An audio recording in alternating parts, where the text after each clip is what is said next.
Here I am playing as the Russian Axe Mommy, also known as the Huntress. The Huntress is a well-known killer, and I highly doubt I have any mechanics to show you that you haven't already seen. However, my favorite thing to do with Huntress is to explore perk combinations that don't always work on other killers.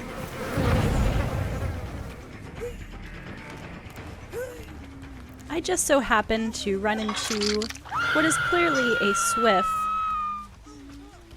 set in their ways.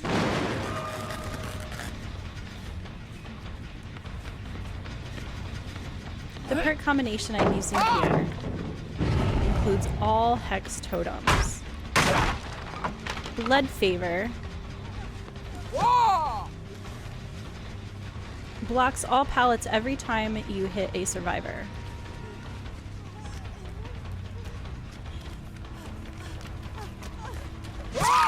Within a certain range, of course. Hex Ruin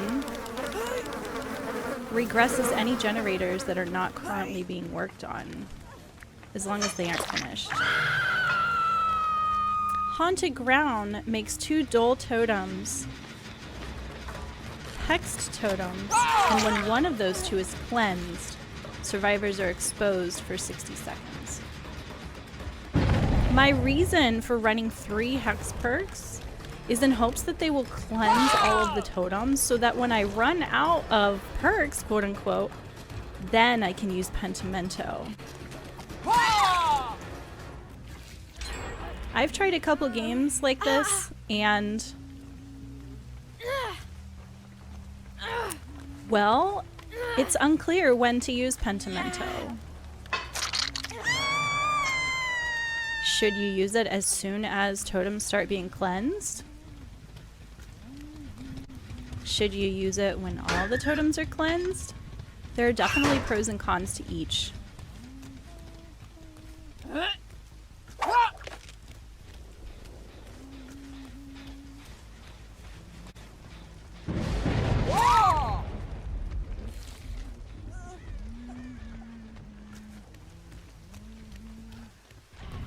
That was a very lucky hit through a window.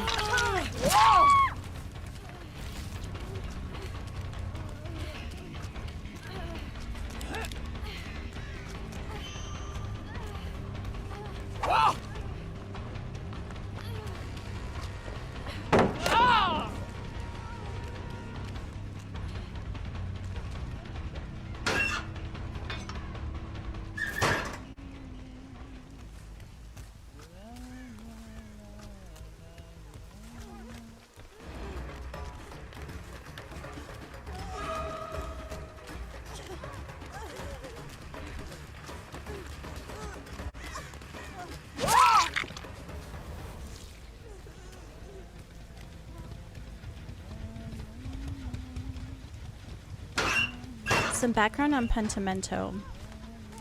You can basically put up totems again once they have been cleansed, 1 time per totem. If you happen to get all 5 up before a survivor cleanses a single one, they will stay up for the rest of the game.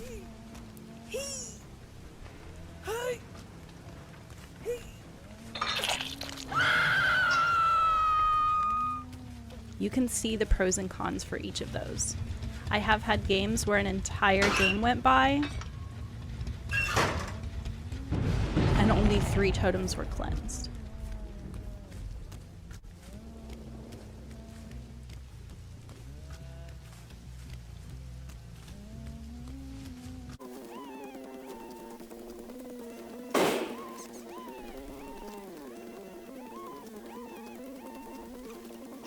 My knee-jerk reaction is that Hex Plaything works really well with Pentimento.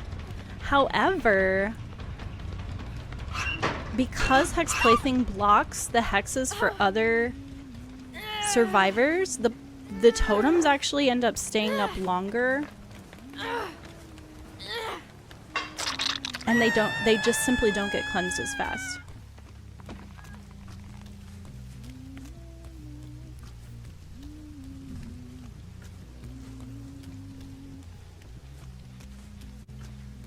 By now you can probably recognize the specific type of Survive with Friends group that I'm playing with. They're the kinds that if they are winning, they are teabagging and they play a certain way. No mercy.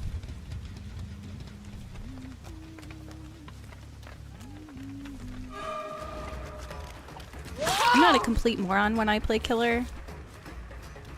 However, I try to recognize that each team plays how they will play, and it has nothing to do with me.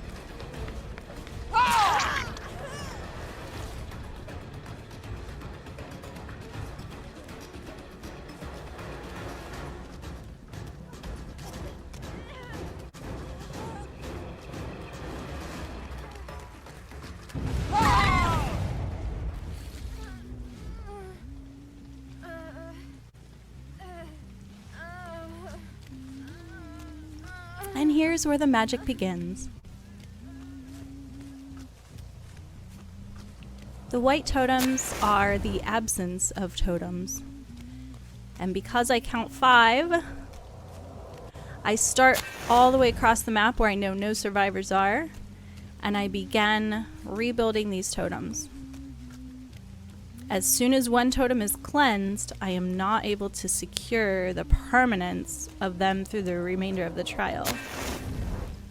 So this part is always very nerve-wracking.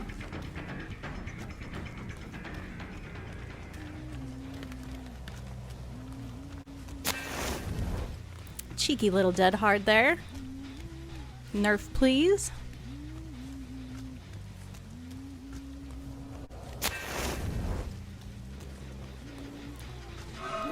Now, if I would have started with this one, it would surely have been cleansed.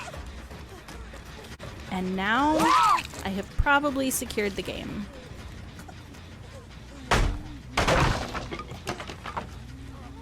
This is why I say work smarter, not harder.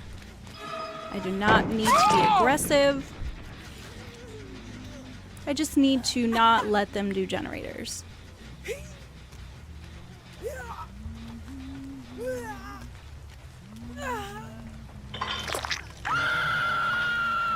One thing I would like to add about the add-ons, you'll see that the wooden fox makes me undetectable for a certain amount of time.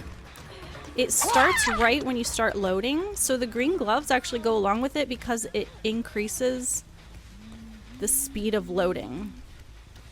So you're actually getting more value out of the wooden fox by adding the green gloves. Now you can see I do not need to be sweaty at all for the rest of the game. There was some luck in there.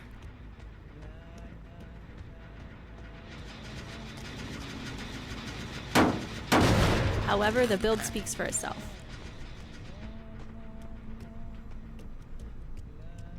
Why do I let them reset? Let me ask you that. Because I'm not ready for the game to be over. If I take them all down now, they will still be insistent that they would have won unless yada yada. I also did not get maximum hook points, and thus I'd like to keep playing, so I let them reset. It's unclear to me if they are aware of the gravity of their situation.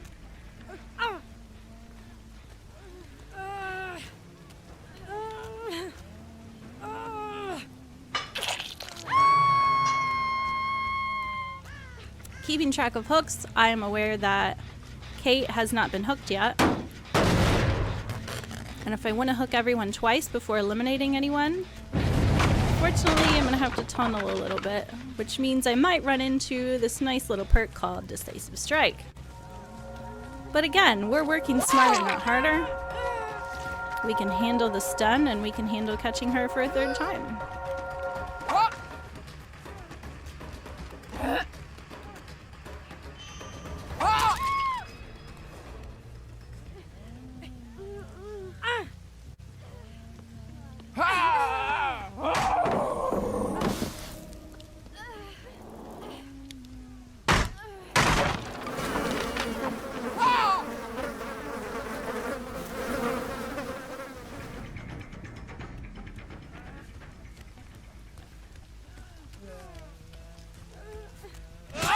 cheeky little Nancy still does not know how badly she's being maimed along with her team.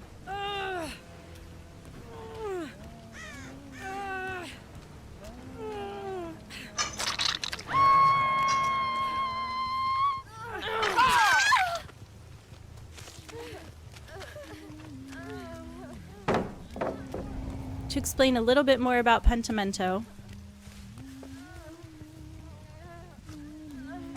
the first and second totem decrease generator speed and healing speed. Beyond that, it affects exit gates being opened. Can't exactly remember the third one, but the fifth totem is absolutely the best because it means that none of the totems can be cleansed for the remainder of the trial. And there are no other hex perks that allow this. It is a high risk, high payoff perk. Similarly, Devour Hope is a high risk, high payoff perk. You have 10 games that it is cleansed before your third token, and then the 11th game you're able to Mori everyone. Pentimento is similar in that I've gone games where only 2 totems were cleansed and then the exit gates were opened, and I didn't get any value. I've gotten others where the whole board was cleansed of totems, and as I was setting them up, they began taking them down. That still isn't a waste, however, because it still takes a lot of their time. They're having to go back and cleanse all of their totems. You combine that with Thrill the Hunt, which slows down the cleansing time, and you effectively have yourself a time waster, even if it's not permanent.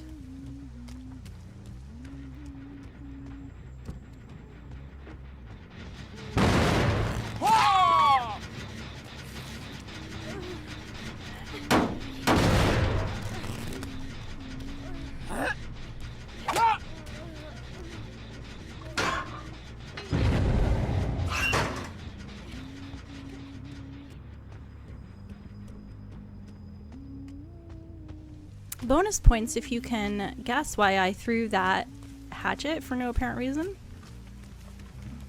And that's right, because I was fully loaded and getting rid of one allowed me to reload and to become undetectable.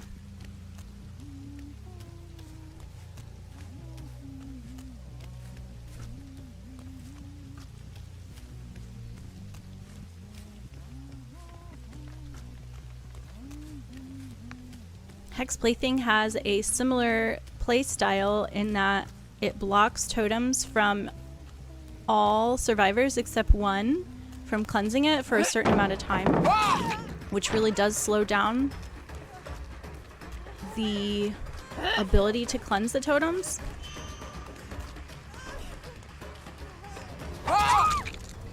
Also, there's a reason that this Meg is one of the last ones,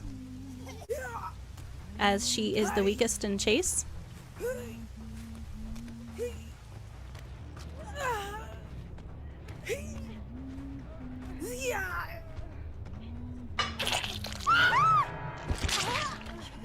All in all, this is probably a 1 in 10 game, meaning I played this build about 10 times. Not on the Huntress. I've tried the Artist. However, Pentimento is expected on the Artist because it is her perk. I've tried on the Spirit. I do believe it will be effective on the Spirit if I play 10 games. However, this was the first time getting this build to work, as they just so happened to cleanse all the totems when there was a lot of generators left.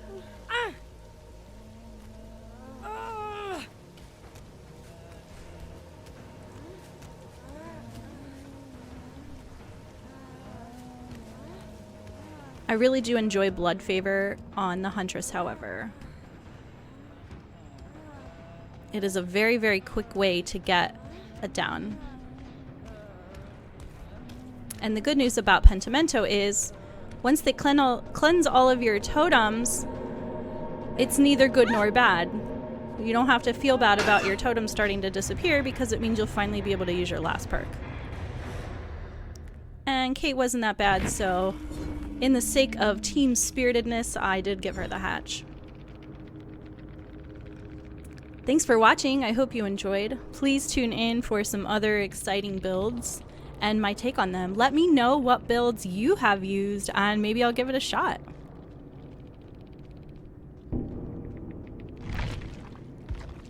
Take care of yourselves and have a wonderful rest of your day.